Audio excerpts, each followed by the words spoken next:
கற்பனைக்கே அடங்காத கனவுகளோட இருக்க உங்க வாழ்க்கையில பல அற்புதங்களை செய்ய கடவுள் அவரே என்ன அனுப்பியிருக்காருன்னா பார்த்துக்கோங்களேன். நீங்க இப்போ உலகத்தோட ஏதோ ஒரு மூலையில பயங்கர பசியோடையும் ஆதங்கத்தோடையும் வலியோடையும் வேதனையோடையும் அதே நேரத்துல பெரிய பெரிய கனவுகளோடையும் வழி தவறி போயிட்டோம் போல, ஏன் எதுவுமே நம்ம நினைச்ச மாதிரி நடக்க மாட்டேங்குதுன்னு யோசிச்சுட்டு இருந்தீங்கன்னா உங்களை பார்த்து நான் கதை சொல்லிட்டு போறாங்க. இந்த கதையெல்லாம் என் வாழ்க்கையை மாத்திருச்சு. ஆனா இதெல்லாம் உங்க வாழ்க்கையை மாத்திருமான்லாம் எனக்கு தெரியாதுப்பா. பட் செம்ம ஒர்த்து கதை, மேஜிக் பண்ணும்.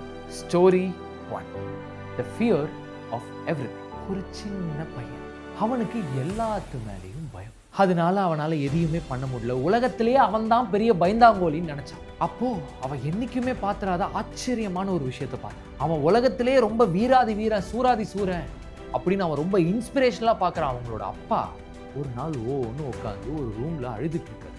ஏன்பா அழுவுறீங்க பதறிட்டு போய் கேட்கிறான். ஆனா அவனை பார்த்த அடுத்த செகண்ட் அவங்க அப்பா அதெல்லாம் ஒண்ணு இல்லப்பா ஒண்ணு இல்லை அப்படின்னு சொல்லிட்டு கண்ணை தொடச்சிட்டு நார்மலா பேசுறாரு. அப்புறம் தான் அவங்க கிட்ட அவங்க அம்மா சொல்றாங்க, அப்பாவுக்கு வேலை போயிடுச்சுப்பா, இதுக்கப்புறம் நம்மலாம் எப்படி சர்வை பண்ண போறோம்னே தெரியல அப்படின்னு சொல்றாங்க. ஆனா கொஞ்ச நேரத்திலேயே அவங்க அப்பா இந்த வருத்தம் எல்லாத்தையும் தூக்கி கொஞ்சம் ஓரமா வச்சுட்டு இம்மீடியட்டா அடுத்து என்ன பண்ணலாம் அப்படின்னு யோசிக்காரு. ஏன்னா அவர் பயந்ததை வெளில காட்டினா மொத்த குடும்பமும் பதட்டமாயிடும் அவருக்கு நல்லாவே தெரியும். அன்னைக்கு தான் அவன் ஒரு பாடத்தை கத்துக்கிட்டான். அவன் வாழ்க்கையோட தலை சிறந்த பாடம், முதல் பாடம். எல்லாரும் எல்லா விஷயத்துக்கும் பயப்படுவாங்க. ஆனா அந்த பயத்தை எப்படி வெளியே காட்டுறாங்கன்றதை வச்சுதான் ஒருத்தனை வீரனாகவும் ஒருத்தனை கோழையாகவும் அது பிரிச்சு காட்டும்.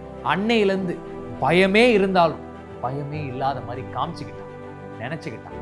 அதனால தைரியத்தோட களத்துல இறங்க ஆரம்பிச்சான். அதுக்கப்புறம் இந்த ரெஸ்ட் இஸ் ஹிஸ்டரி. அதுக்கப்புறம் பல மேஜிக் நடந்தது அவன் வாழ்க்கை. ஸோ நீங்க எப்படி